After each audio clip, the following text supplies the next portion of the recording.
बिस्मिल्लाहिर्रहमानिर्रहीम। अस्सलामुअलैकुम जी नाज़रीन। तो क्या आप जानना चाहते हैं वो कौन सा परिंदा है जिसके घर में रखना बाइसे बरकत है, जो हमें शयातीन से बचाता है, जिसको हज़रत नूह अलैहिस्सलाम ने दुआ दी, जो खुशबख्ती की अलामत समझा जाता है, खैर व बरकत की अलामत समझा जाता है। अगर आप ये सब जानना चाहते हैं तो वीडियो को एंड तक ज़रूर देखिएगा। एक ऐसा परिंदा भी है जिसको हज़रत नूह ने बददुआ दी। तो वीडियो की तरफ बढ़ते हैं। कबूतर के बारे में तो आपको बताते चलें, घरों के अलावा अक्सर मज़ारों पर भी ये परिंदा मौजूद होता है। कहते हैं कि कबूतर वो जानवर है जिसके लिए हज़रत नूह ने हम लोग सलामती की दुआ फरमाई। यही वजह है कि कबूतर इंसानी आबादी से मनहूस है और कौवे को खौफ को बददुआ दी जाती है। यही वजह है कि कौवा इंसानी आबादी से हरासा रहता है। इसी वजह से लोग आज तक इसे मनहूस समझते हैं। तफसीर में है कि हज़रत नूह ने जब कश्ती को पहाड़ पर ठहराया तो आपकी कश्ती का वो हिस्सा खुला जहाँ परिंदे रहते थे। तो आपने कौवे से फरमाया, ज़मीन को देख, इस पर कितना पानी है या कितना शहर गर्क हो चुका है। कौवे को एक मुर्दार जानवर मिला, वो इसको खाने में मस्त हो गया, वापस ना आया। इसी से अरब की एक कहानी मशहूर है कि फलां तो कौवे से भी ज़्यादा देर लगाता है। चुनांचे हज़रत नूह को खुश्क और सख्त ज़मीन की ज़रूरत थी। इसके लिए कौवे को देर करने पर कबूतर को भेज दिया है, जिसने ज़मीन का कोई खिता भी नज़र न आया। इसी से ज़ैतून का पत्ता लेकर हाजिर हो गया। इससे हज़रत नूह ने अंदाज़ा लगाया कि पानी कम है, जिससे दरख्त ज़ाहिर हो गए हैं, लेकिन ज़ेरे आब है। चंद देर ठहर के इसी कबूतर को भेजा तो ज़मीन की कीचड़ से इसके पाँव भर गए। वापस आया तो हज़रत नूह ने इसको देखकर अंदाज़ा लगाया कि पानी ज़मीन में जज्ब हो गया है, लेकिन ज़मीन खुश नहीं। हज़रत नूह कबूतर की इस कार्रवाई पर बहुत खुश हुए और इसके गले में सब्ज़ तोक पहनाया। आज वही तोक कबूतर की इस खुशबख्ती की खबर देता है और साथ ही हज़रत नूह ने कबूतर के लिए अमन और सलामती की दुआ फरमाई। यही वजह है कि कबूतर इंसानी आबादी से मनहूस है और कौवे को खौफ की बददुआ दी। यही वजह है कि कौवा इंसानी आबादी से हरासा रहता है। इसकी वजह से लोग इसे आज तक मनहूस समझते हैं। एक ऐसे कबूतर ने हज़रत नूह की बात मानी, इसके लिए खबर लाने का काम किया। फुक़हा के नज़दीक घरों में शौकिया परिंदे रखना और पालना जायज़ व मुबाह है। शर्त यह कि इनकी ग़िज़ा और सर्दी गर्मी बारिश से हिफाजत का इंतज़ाम किया और जब अहले खाना कहीं बाहर जाए ग़िज़ा और देखभाल का मुनासिब नज़म करके जाएँ। सैयदना हज़रत अनस रज़ियल्लाहु अन्हु के छोटे भाई ने एक परिंदा पाल रखा था। जब रसूल करीम सल्लल्लाहु अलैहि वसल्लम के यहाँ तशरीफ़ लाए तो इससे कहते हैं, ऐ अबू उमैर, परिंदे ने क्या किया। ये हदीस इस बात की दलील है कि आप सल्लल्लाहु अलैहि वसल्लम ने परिंदे रखने से मना नहीं फरमाया। अगर घर में परिंदा पालना मना होता तो आप सल्लल्लाहु अलैहि वसल्लम हज़रत अनस रज़ियल्लाहु तआला अन्हु के भाई को इस बात से मना फरमाते।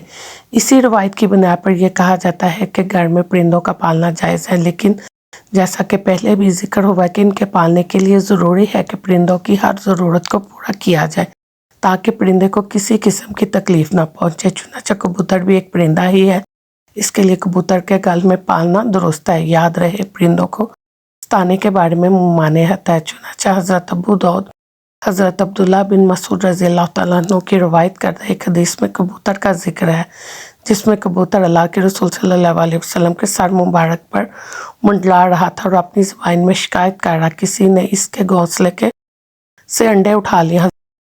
हज़ूर सल्लल्लाहु अलैहि वसल्लम ने सहाबा में ऐलान किया और एक साहबी ने अंडे उठाना कबूल किया तो उन्होंने हुक्म दिया कि वो घोंसले में अंडे वापस रख दे। तो इस रवायत से मालूम हुआ कि परिंदों को सताना नाजायज़ है और परिंदों को सताने से इसीलिए रोका गया कि परिंदों की बददुआ लगने का एहतमाल होता है। और चूँकि कबूतर भी इन परिंदों में शामिल जो कि अंबिया किराम का पसंदीदा है, इसलिए अगर कबूतर को सताया जाए तो कबूतर भी बददुआ दे सकता है। लिहाजा कबूतर को सताने से इज्तनाब करना चाहिए। कबूतर के हवाले से आपको बताते चलें कि इस्लामी तालीमात में इसके बारे में क्या कहते हैं। अहादीस में है कि घरेलू कबूतर खुदा को बहुत याद का अहले बैत को दोस्त रखते हैं और साहिब खाना को दुआ देते हैं कि अल्लाह तुम्हें बरकत दे। किसी शख्स ने हज़रत सल्लल्लाहु अलैहि वसल्लम तन्हाई की शिकायत की तो नबी करीम सल्लल्लाहु अलैहि वसल्लम ने फरमाया कि एक जोड़ा कबूतर पाल ले। हज़रत जाफ़र फरमाते हैं कि कबूतर पैगम्बरों के परिंदों में से है, कबूतर घर में रखो। चुनांचे हज़रत नूह ने इसको पसंद किया, दुआ दी। किसी परिंदे पर इतना प्यार नहीं आता जितना कबूतर पर आता है। आपने फरमाया, जिस घर में कबूतर हो इस घर में रहने वाले जिन्नों کی آفتوں سے محفوظ رہیں گے، کیونکہ جنوں کے بچے گھر والوں میں کھیلتے پھرتے ہیں، جس گھر میں کبوتر ہوتے ہیں ان سے مشغول رہتے ہیں اور آدمیوں کی طرف متوجہ نہیں ہوتے۔ اسی طرح ایک اور روایت میں آتا ہے کہ کبوتر کا جو چھیڑتا ہے وہ شیاطین سے نفرت اور بھاگنے کا سبب ہوتا ہے۔ اس روایت سے یہ بات معلوم ہوتی ہے کہ کبوتر کا گھر میں پالنا معجب برکت ہے، جیسا کہ رسول کریم صلی اللہ علیہ وسلم نے صحابی کو گھر میں کبوتر پالنے کا بولا ہے۔ تو اس سے یہ بات معلوم ہوتی ہے کہ کبوتر پالنے میں خیر و برکت ہے۔ لیکن بعض لوگ کبوتر بازی کی نیت سے چونکہ کبوتر بازی میں وقت اور پیسے کا ضیاع ہے۔ یاد رہے کہ کبوتر پالنا ایک مہنگا اور محنت طلب شوق ہے۔ کبوتر بازی کے مقابلے اگر سخت گرمی میں ہوتے ہیں، مگر ان کی تیاری سال کی جاتی ہے۔ شوقین افراد ایک ایک کبوتر پر لاکھوں روپے خرچ کرتے ہیں۔ اعلیٰ نسل کے ان کبوتروں کو خاص طریقے سے تربیت دی جاتی ہے اور یہ مقابلے صوبائی قومی سطح پر ہوتے ہیں۔ شوقین افراد آبادی میں جگہ جگہ پنجرے لگا کر اپنے وقت کافی سائن پالتو پرندوں میں صرف کرتے، اس لیے کبوتر بازی اس کے بارے میں اگر فقہا سے پوچھا جائے تو وہ اس کو درست نہیں فرمائے، کیونکہ اس میں مال اور وقت کا ضیاع ہے جو کہ فضول خرچی میں آتا ہے۔ اس لیے ہمیں ایسے کاموں سے بچنے کی کوشش کرنی چاہیے۔ اللہ رب العالمین سے دعا ہے کہ میرے تمام بہن بھائیوں کے بچوں کو اللہ پاک اپنے حفظ و امان میں رکھے، آمین یا رب العالمین۔